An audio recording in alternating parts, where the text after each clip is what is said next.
নমস্কার, আমি সোমা। আপনারা দেখছেন সোমা কুকসের আবারও নতুন একটি রান্নার রেসিপি। আজকে একটি নয়, দুটো রান্নার রেসিপি একই ভিডিওতে থাকছে।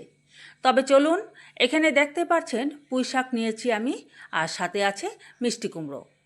তবে পুঁই শাকের এই রেসিপিটি আমি কিভাবে রান্না করব সেটি আমি আপনাদের সাথে শেয়ার করব। তবে এই রান্নাটি দেখার পর আমি আরও একটি রান্নার রেসিপি আপনাদের সাথে শেয়ার করব। এখানে আমি পুঁই শাকগুলোকে কেটে বেছে জলে ধুয়ে অল্প জল দিয়ে আবার ভিজিয়ে রেখেছি, কারণ অনেক সময় মাটি থাকে, এখন তো বর্ষাকাল সেই জন্য। আর এই পাশে আমি কুমড়ো সাথে একটা ঝিঙ্গেও দিয়ে দিয়েছি, আর একটু আলু একসাথে কেটে নিয়েছি। আর এই পাশে কিছুটা পাতা আমি পুঁই পাতাগুলোকে আলাদা করে জলে ভিজিয়ে রেখেছি, সেই পাতাগুলো আমি কুচিয়ে পরে দেব। তবে চলুন আমি রান্নাটা কিভাবে শুরু করি। এপাশে আমি একটা কড়াই বসিয়ে দিলাম, কড়াইতে দিয়ে দিয়েছি সর্ষের তেল। তেলটা গরম হয়ে যাবার পর আমি তেলের মধ্যে দিয়ে দিলাম 4-5টা শুকনো লঙ্কা। লঙ্কাগুলো যখন একটু ভাজা হয়ে যাবে, তারপর দিয়ে দিলাম আমি 1 চামচ পরিমাণ কালো জিরে। কালো জিরের গন্ধটা কিন্তু খুব সুন্দর আসে সেই পুঁই শাকের সাথে। মশলাটা যখন একটু ভাজা হয়ে যাবে, তখন দিয়ে দিচ্ছি আমি পুঁই শাকগুলোকে, আর সাথে দিয়ে দিলাম আলু, ঝিঙ্গে, কুমড়ো সব কিছু একসাথে দিয়ে পরিমাণ মতো নুন আর 1 চামচ হলুদ গুঁড়ো দিয়ে ভালো করে নেড়ে চেড়ে আমি এটাকে ঢাকা দিয়ে রাখবো। নুনের পরিমাণটা কিন্তু একটু বুঝে দিতে হবে, কারণ পুঁই শাকের পাতাগুলোর জন্য কিন্তু এখানে অনেকটাই দেখা যাচ্ছে। পাতাগুলো যখন মজে যাবে তখন কিন্তু অল্প হয়ে যাবে। এবার ভালোভাবে একদম নেড়ে চেড়ে আমি এটা ঢাকা দিয়ে রান্না করব কিছুক্ষণের জন্য।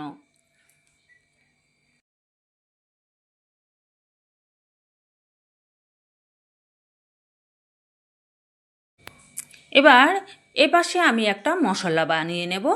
একটা মিক্সার জারের মধ্যে দিয়ে দিলাম কয়টা কাঁচা লঙ্কা, দিয়ে দিচ্ছি 1 চামচ, বড় চামচের 1 চামচ পরিমাণ আমি এখানে গোটা জিরে, আর 1 চামচ সর্ষে দিয়ে সামান্য একটু নুন দিয়ে, আর আমি এটাকে পরিমাণ মতো একটু জল দিয়ে ভালো করে মিহি একটা পেস্ট বানিয়ে নেব। এপাশে দেখুন আমার সবজিগুলো কিন্তু একদম মজে গেছে। পুঁই শাকের চচ্চড়ি এভাবে রান্না করে খেয়ে দেখবেন।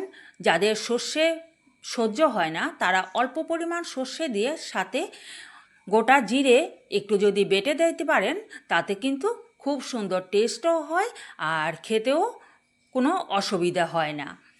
সবজিগুলো যখন মজে গেছে, আর এক্সট্রা যে আমি পাতাগুলো রেখে দিয়েছিলাম, সেই পাতাগুলোকে কুচি করে কেটে এবার আমি এখানে দিয়ে দিয়েছি।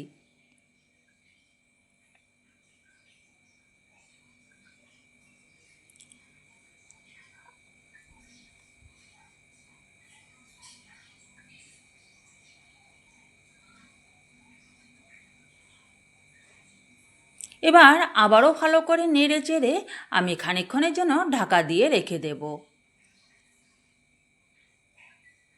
ঢাকা দেওয়ার আগ মুহূর্তে আমি সর্ষে, জিরে আর কাঁচা লঙ্কার যে পেস্টটা বানিয়ে নিয়েছি, সেই পেস্টটা দিয়ে দিয়েছি।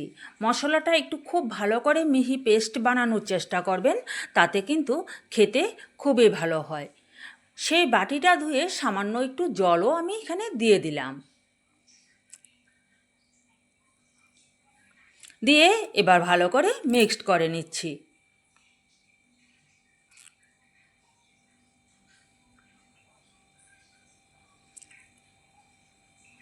এবার গ্যাসের আঁচটা একদম লো করে দেব। লো করে দিয়ে ঢাকা দিয়ে রেখে দেব। তার আগে দিয়ে দিচ্ছি সামান্য 1/2 চামচ পরিমাণ চিনি। চিনিটা দিলে কি হয়, সবজির যে একটা গন্ধ, বা নিরামিষ রান্না তো, নিরামিষ রান্নায় একটু চিনি দিলে রান্নার টেস্টটা খুবই ভালো হয়। এপাশে কিন্তু আমার পুঁই শাকের ডাঁটা, আলু সব কিছুই সবজি সেদ্ধ হয়ে গেছে।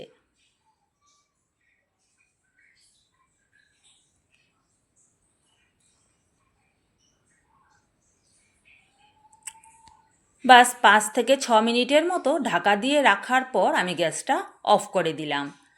তারপর এই যে বাটিটার মধ্যে তুলে নিয়েছি। রান্নাটা দেখতে যেমন সুন্দর হয়েছিল, খেতেও ভীষণ সুন্দর হয়েছে। তবে এই রেসিপিটি আমার কেমন লাগলো অবশ্যই কিন্তু কমেন্ট করে জানাবেন। আর এইভাবে জিরে সর্ষে দিয়ে পুঁই চচ্চড়ি রান্না করে খেয়ে দেখবেন। এবার আসছি পরবর্তী রেসিপি নিয়ে। এখানে আমি বটবটিগুলোকে সেদ্ধ করে নিয়েছি। বটবটির ভর্তা বলতে পারেন এটাকে। বটবটিগুলোকে আমি 80%-এর মতোই সেদ্ধ করে নিয়েছি। সেদ্ধ করে সেই জলটা ফেলে দিয়েছি।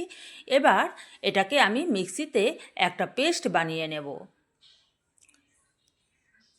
বটবটি কিন্তু এমনিতে খুব কমই খাওয়া হয়। সেই জন্য যারা বটবটি খেতে পছন্দ করে না, এভাবে যদি রান্না করে খেয়ে দেখেন তবে কিন্তু খুবই ভালো হয় আর সবাই এটা খেয়ে নেবে। বটবটিগুলোকে যখন পেস্ট করব, পেস্ট করার সাথে আমি দিয়ে দিলাম 15 থেকে 16 পিসের মতো রসুন, আর সাথে দিয়ে দিলাম 2টো কাঁচা লঙ্কা। এবার সবগুলো একসাথে পেস্ট করা যাবে না, অল্প অল্প করে আমি দুভাগে পেস্ট করে নামিয়ে নিয়েছি। এই যে দেখুন।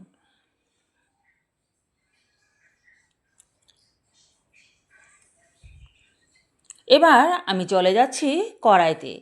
কড়াইয়ের মধ্যে সর্ষের তেল সামান্য পরিমাণ দিয়েছি। এখানে বলতে পারেন 1.5 চামচ পরিমাণ সর্ষের তেল দিলাম। তেলটা যখন গরম হয়ে যাবে তখন ওর মধ্যে আমি দিয়ে দেব কালো জিরে।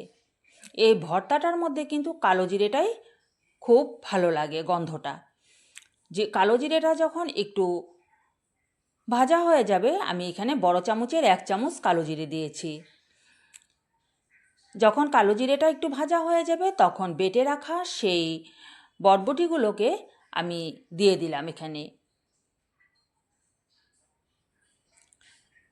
এবার কিন্তু গ্যাসটা বেশি বাড়ানো যাবে না, গ্যাসের আঁচটা মিডিয়ামে রেখে এই ভর্তাটাকে বানাতে হবে।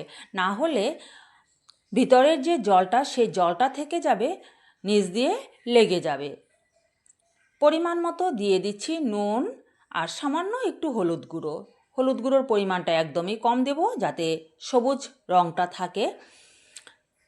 এবার ভালো করে এটাকে নাড়াচাড়া দিয়ে দিয়ে এই জলটা শুকিয়ে নিতে হবে। একদমই সহজ একটি রেসিপি বটবটির ভর্তা। তবে এভাবে রান্না করে খেয়ে দেখবেন একদিন। গরম ভাতের সাথে আর কিছুই লাগে না।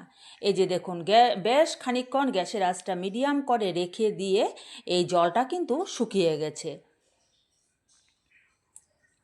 এবার নিচ দিকে লেগে আসছে, বোঝাই যাচ্ছে এটার জলটা শুকিয়ে গেছে।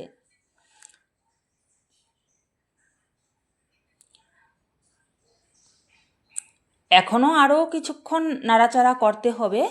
আর অল্প সময় নাড়াচাড়া করলেই এটা পুরোপুরি জলটা শুকিয়ে যাবে। যতক্ষণ না জলটা শুকিয়ে যাচ্ছে ততক্ষণ পর্যন্ত এটা নামানো যাবে না। একদম শুকনো করে তারপর এটাকে নামাতে হবে। এই যে দেখুন, এবারে কিন্তু এটা আরও শুকিয়ে কমে গেছে।